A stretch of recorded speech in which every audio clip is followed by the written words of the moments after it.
Well, South Africa is generally still a food secure nation, although the rise in numbers of people who are falling into the critical categories is a concern. South Africa's production of food has declined in large part due to stock and crop theft as well as water scarcity. But the most obvious concern being the actual price of food at the shops. For more on this, we are joined we're joined now online by the Executive Director of AgriSA, Christo van Rheede. Christo, great to have you. Thanks so much for your time. Good morning, and good morning to all of your viewers. Christo, we were just chatting a little bit briefly. You just said you've put the phone down to some of the farmers out there. How are they feeling? I mean, let's get a sense of where the farmers are at the moment. Overall, farmers are quite worried about rising input costs. We've seen the negative impact of load shedding on many farmers. Farmers have lost a huge amount of poultry, for example. And that's not good. Farmers are also facing what they call load reduction. And that has another impact on farmers' ability to produce food. So overall, the sentiment is not very healthy.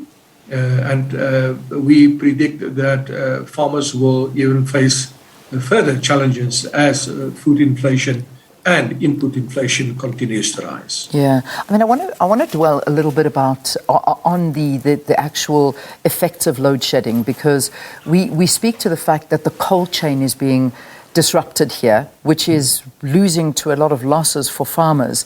And I don't know if people actually even think further than, my electricity at home is not working. We don't necessarily realize the repercussions of something like this. Perhaps you can tell us a little bit more as to how badly farmers are being affected by this load shedding. Remember, farming, and especially commercial farming, is a modern practice. So you need electricity to drive your pivot systems. It takes approximately 10 hours for that irrigation pivot to complete the full cycle. During that time, you must you must water your plants. You must also feed your plants fertilizer. If that process is disrupted, you can think what it happens to your little seedlings. In addition to that, farmers need electricity to drive their machines, their packaging machines and so forth. And if those machines are disrupted, it can lead to further mechanical problems. And many of these parts need to be imported from overseas, so that then delays production on the factory floor. In addition to that, your entire cold chain system depends on electricity.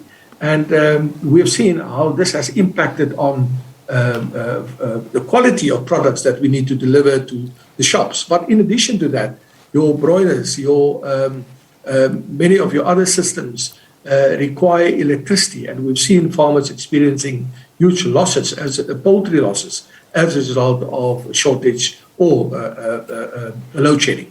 Yeah. So I mean, these are things that are going to impact the price of food even more. I mean, we've got so many other influences that are happening right now, whether we talk about the war in Ukraine, but perhaps let's dwell on that for a second. So we've spoken to what our farmers are going through locally. I mean, we haven't even gone deeply into it, but some of the effects of load shedding.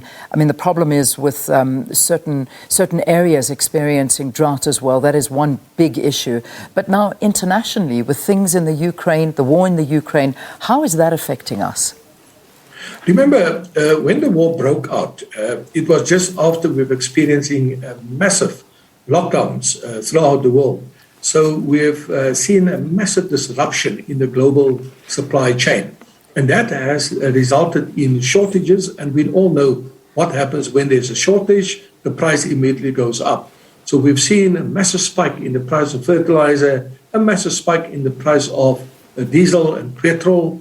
And we've also seen a massive spike in the cost of shipping, for example. Shipping lines are now charging us enormous amounts because there's fewer ships on the sea, and that leads to price increases.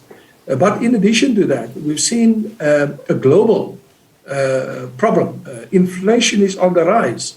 Only here in South Africa, we are still, our inflation rate is still manageable, sits at approximately 6.6%. But United States, United Kingdom, Spain sits at 10%, Argentina 64%, Venezuela at 167%. And this, when there's a spike in the price of food, it obviously leads to further food inflation, which makes it unaffordable for your household to buy food.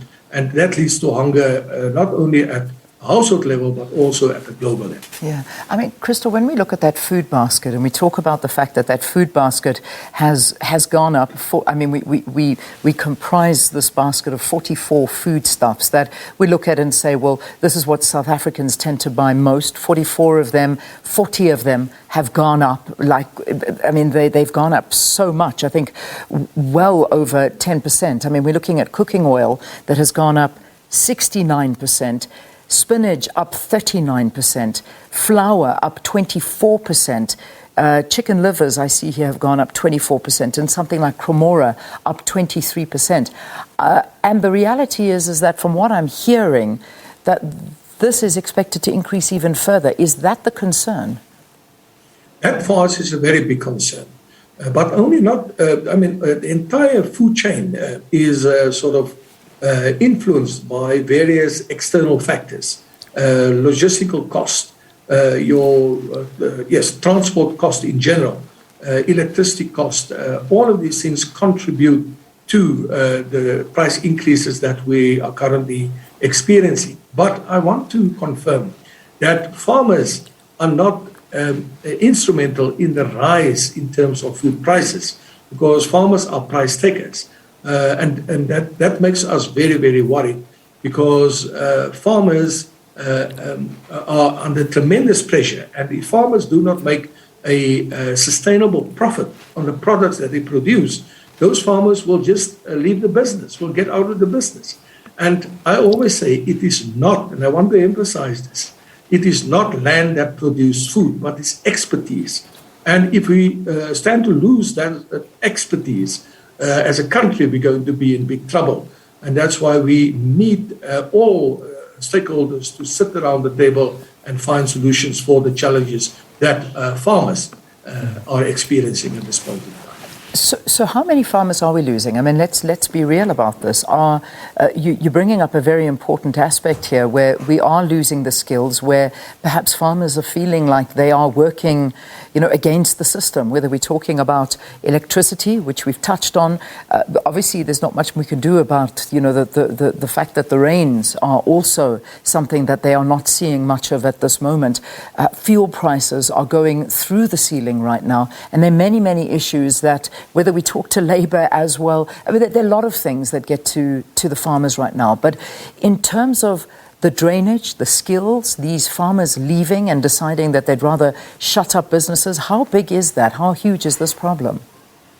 A recent study indicated that we stand to lose 1 out of 5 farmers within the next couple of years. And that for us is a big concern. And the biggest driver for people quitting the industry is the fact that financing has become too expensive. And the amount of risk that farmers face have just become completely overbearing.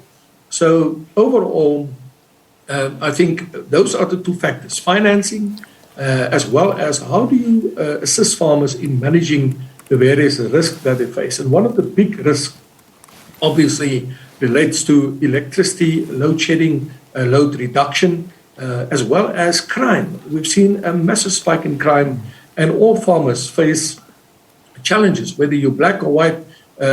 Criminals are out there to come and either steal your livestock or clamp down on your family, or they will come and steal copper cables on your farm, etc. So those are big challenges that farmers face at this point in time. And what we need to do as stakeholders, we'll have to sit down and say, how do we protect our farmers? When young people come to me, they say, Mr. Van der Rheede, I want to farm. I said, rather take your money and open up a Kentucky franchise. You stand to make much more profit. In farming, your margins are very low. But you can open up Kentucky's. But if you don't have a poultry farmer to produce the primary product then it doesn't make any sense to open up a franchise, a Kentucky franchise. So it's important that we need to take care of our farmers and make sure that the new generation of farmers that we are trying to establish, that those farmers do what they can do best, and that is to produce food for the country. Yeah. Let's talk about the foodstuffs that have been affected the most. Obviously, we've got the grain industry, we've got vegetables as well, we've got the meat industry. So where are we seeing that South Africans are really struggling? Because, we hear about the fact that there are many South Africans that go to bed starving and are dying of starvation. I mean, this is the reality. But let's look at the different sectors. Where are we doing okay, and where are you particularly worried when it comes to the farming industries? Obviously, the shortage of wheat is a big concern for us, because wheat is you need wheat to, at the end of the day to bake bread, and it's important that we do not neglect our wheat stocks. But given the fact that the global economies remain open, we could source wheat from other countries. And also part of the Orange Free State farmers, they are now producing wheat, and that's very good. But our big concern also relates to our maize stocks. Now, we've done quite well during the past couple of seasons, but the maize price remains high, and that again has an impact on feed for your poultry and feed for your cattle. Our bigger concern obviously is with vegetables. Due to the rise in the cost of fertilizer, we've seen an upward trend in the price of vegetables. Our meat prices have to a large extent stabilized, so I think we will see cheaper meat going forward. But then in addition to that, your edible oils, also a massive spike in the price of edible oils, because we have imported such a lot of sunflower oil from the Ukraine. But one thing that we must not compromise, we must not close down our borders for exports and imports. Yeah. The global economy must remain open. We must continue to source from other countries so that we can just maintain our stock levels in South Africa. And we must also encourage other nations not to implement protection or protective measures, because that will lead to complete shutdown of your local stocks and the export of that to various countries. So, Christo, if we have to look at the water shortages at the moment in the Eastern Cape as well, and, we keep talking to the fact that we sitting on day zero, the President was visiting the area yesterday as well. Yes, of course, putting forward a more positive message, but what is the reality on the ground? I suppose that's the one way of finding it out, is when you speak to somebody that actively knows. I mean, in terms of farming in the Eastern Cape and how bad the situation is there for farmers? People always blame farmers that we are the biggest water users. But I always say farmers usually stand last in the line when it comes to water distribution. We get the leftover. It's first your households that must receive water, and then secondly, your various industries that are in towns, and then your farming sector. Now, what I want to emphasize is we had very, very good rainy seasons, and that in itself is a massive blessing for South Africa. So yes, we are not too concerned about rain prediction for the next season, although we're a bit worried about what's happening in the Western Cape. But our problem is not water availability. Our problem is water management. Yeah. And your local municipalities, your water department must take full responsibility for that. It is unacceptable that municipalities do not take care of the basic needs that they are supposed to take care of. They are mandated to ensure basic service deliveries in terms of water, etc., maintaining infrastructure, also making sure that there's proper planning in terms of future water supplies, because our towns are growing. And they must make sure that they have enough water supply for people that are moving into cities. And that's why our biggest problems sit. I don't think we should condone or allow these type of complete neglect when it comes to water supply. The people that are responsible for that are not delivering on it must be held accountable. Yeah. Finally, Christo, as I let you go, there must be solutions. I mean, we talk about the management of water and many other issues that farmers need in order to keep on producing food and to ensure that South Africans are fed. I mean, I was just reading, and obviously these are not, figures that are the latest figures, but, we do have a big problem. I mean, when we talk about the fact that 7% of the population is struggling with severe food insecurity, that 7%, we're talking 4 million people that do not have food, that are struggling to get food right now. And this was in 2019. I mean, that's not even taking into account a pandemic and what we're going through right now. What can government do? What help do the farmers need to ensure that we remain a food-stable country? Maintain law and order. You cannot farm in a far-flung area, and you have to lie awake all night and worry about the safety of your workers, safety of your family, etc.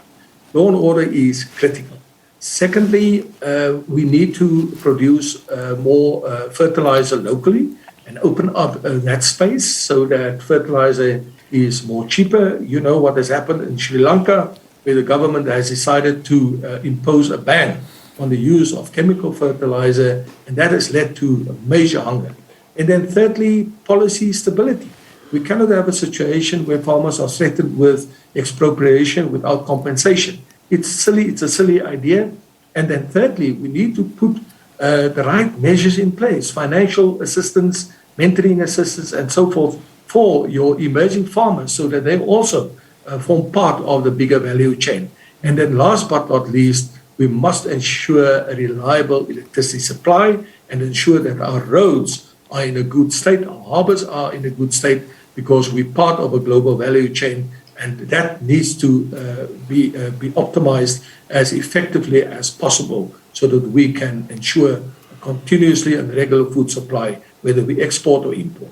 All right, we leave it there. Christo, thank you. Thanks very, very much for talking to us. Christo van Rheede, he's the Executive Director of AgriSA, talking to us about food security in South Africa and what needs to be done to ensure that we keep the food security the way it is, but improve it, because it is at a very fragile situation and prices of food is just going through the ceiling right now. It really is, and you and I both know that. All right, before we head up to the news at 8 o'clock, let's review our question of the